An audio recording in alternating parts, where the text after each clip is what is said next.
Si todavía no estás alquilando tus propiedades por tu cuenta, deja de pagar comisiones a intermediarios y aprende en unas pocas horas a gestionar tú mismo los contratos de alquiler.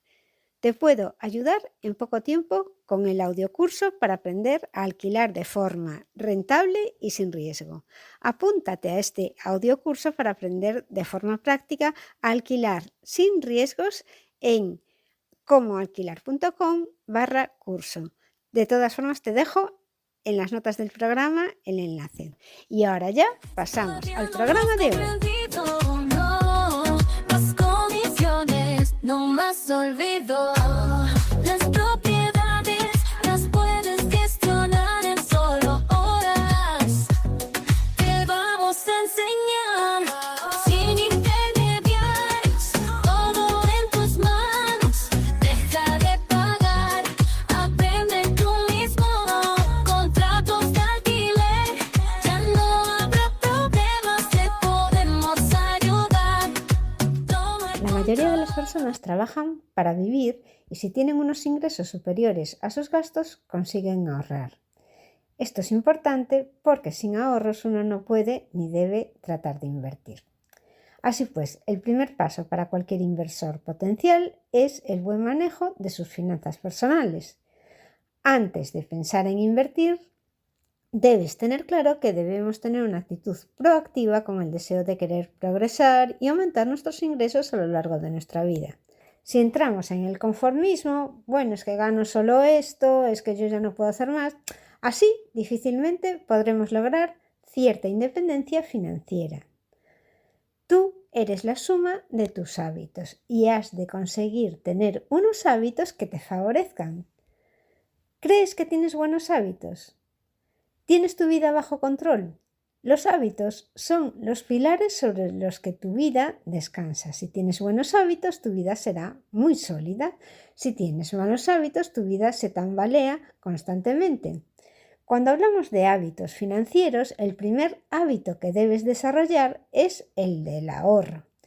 Es aconsejable que ahorres un porcentaje fijo de tu salario mediante una transferencia automática a una cuenta de ahorro o una cuenta de inversión, o hacerlo mediante otros métodos más novedosos.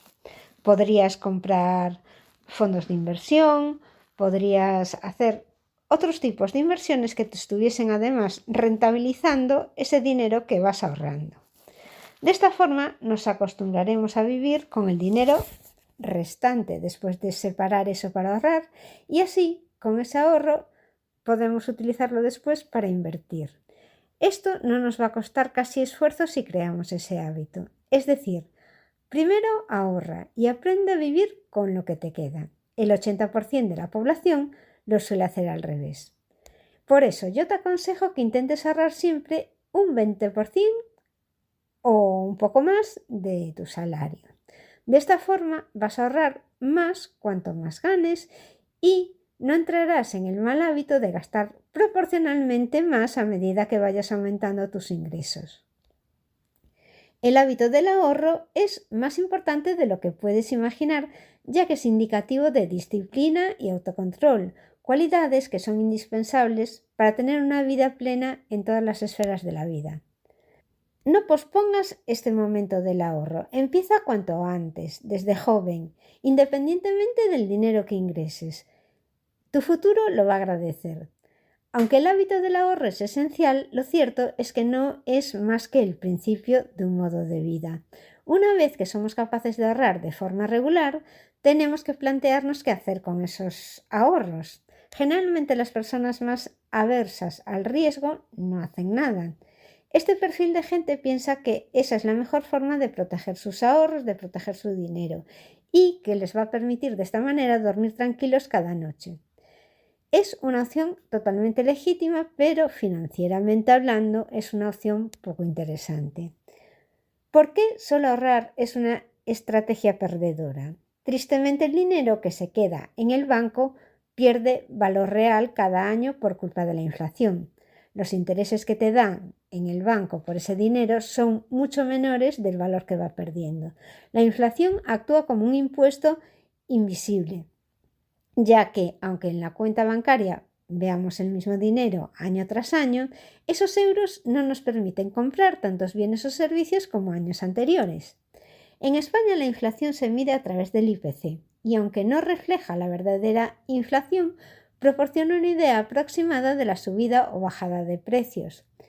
Es bien sabido que, salvo los productos tecnológicos, los precios de la mayoría de las cosas que afectan al ciudadano suben poco a poco. Por ejemplo, la luz, el agua, los alimentos, los impuestos, la vivienda.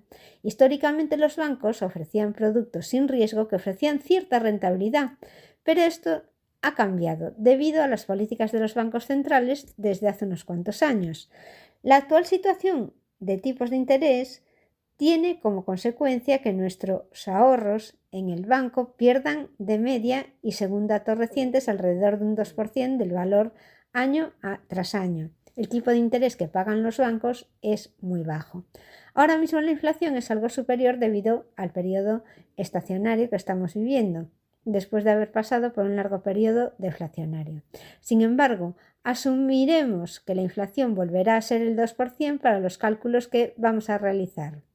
Como he señalado ya antes, el hecho de que nosotros veamos la misma cantidad de fondos nos lleva a creer que seguimos disfrutando de la misma situación financiera.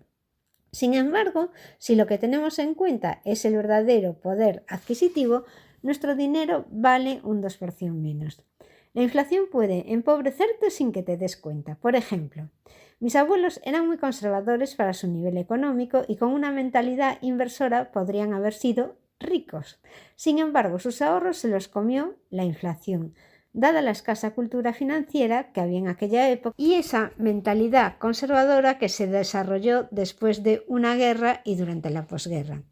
Una vez somos conscientes del problema que presenta la inflación, cualquier persona o familia debe decidir cómo evitar el empobrecimiento sistemático que plantea el sistema actual y cómo contrarrestar esta subida constante de precios que disminuye nuestro poder de compra. Que los padres tengan una formación financiera es fundamental para inculcarla después a los hijos, así que presta atención. La única opción que nos queda en este caso es invertir con la finalidad de que la inversión que llevamos a cabo nos permita aumentar nuestro dinero a un ritmo igual o preferiblemente superior al de la inflación.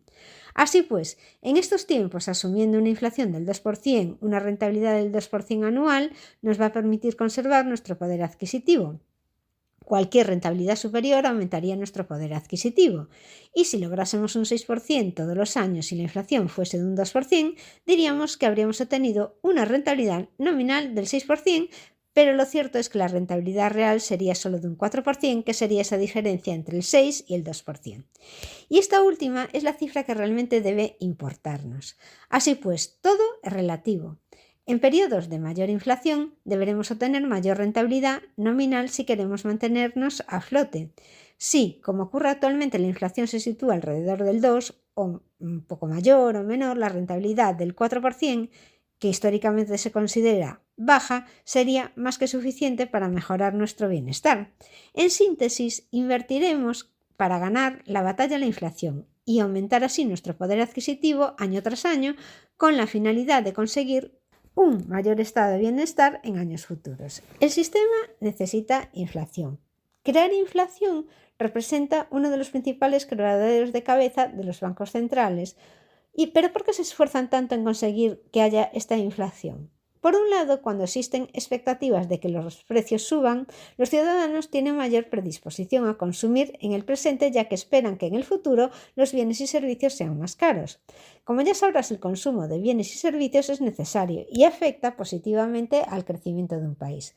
Por otro lado, los estados están cada vez más endeudados y si los bancos centrales no consiguen crear inflación, cada vez será más complicado pagar la deuda. Este hecho es especialmente importante en las circunstancias actuales, dado que muchos países han disparado su deuda aprovechándose del crédito bancario. Digamos que los estados se endeudan a largo plazo, emitiendo deuda en el presente con la intención de devolver ese capital con dinero del futuro que tiene menos valor, es decir, menos poder adquisitivo. Finalmente, no olvidemos que los impuestos suelen expresarse porcentualmente. el IVA, el IRPF. Si los salarios o los precios de los productos se incrementan, también lo hacen los impuestos en términos absolutos. Y por otro lado, vamos a abordar ahora el problema de las pensiones. Uno de los mayores retos a los que se enfrentan la mayoría de los países es el pago de las futuras pensiones.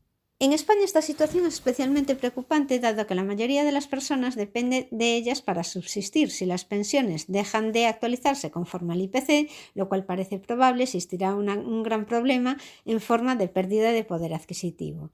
La pirámide poblacional está invertida. En consecuencia, no hay suficientes trabajadores cotizando o contribuyendo a la seguridad social para pagar las futuras pensiones. De hecho, ya se han anunciado medidas en las que se advierte que las pensiones máximas en 20 o 30 años serán bastante inferiores a las que existen actualmente. Varios expertos ya han advertido que las pensiones del futuro no podrán ser tan generosas como las actuales para aquellos nacidos a partir de los 80. Si la pensión máxima en 2050 es de 1.500 euros, esto supondrá una fuerte pérdida del poder adquisitivo, no solo en términos absolutos, ya que la pensión máxima actual es superior a 2.400 euros, sino también en términos relativos, ya que estos 1.500 euros dentro de 30 años no cundirán lo mismo. De hecho, si lo piensas bien, el sistema de pensiones es muy similar a un fraude piramidal. Solo funciona mientras vaya entrando gente nueva y aporte dinero. No está basado en una hucha, por eso no te recomiendo que cuentes con ese dinero para tu jubilación. Dado el escenario al que nos enfrentamos, invertir será necesario para complementar o sustituir nuestra pensión. Si te ha gustado este audio, continúa escuchando los siguientes. Suscríbete a este podcast. Recuerda que escuchar no es suficiente, vas a tener que tomar acción.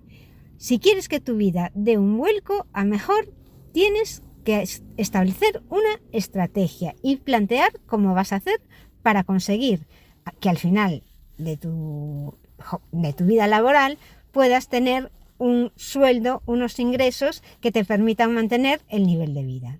Estoy convencida de que si sigues los consejos que te contaré en este podcast, los aplicas y usas lo aprendido, tendrás una calidad de vida mucho mejor cada vez que pase el tiempo y que vayas ahorrando más.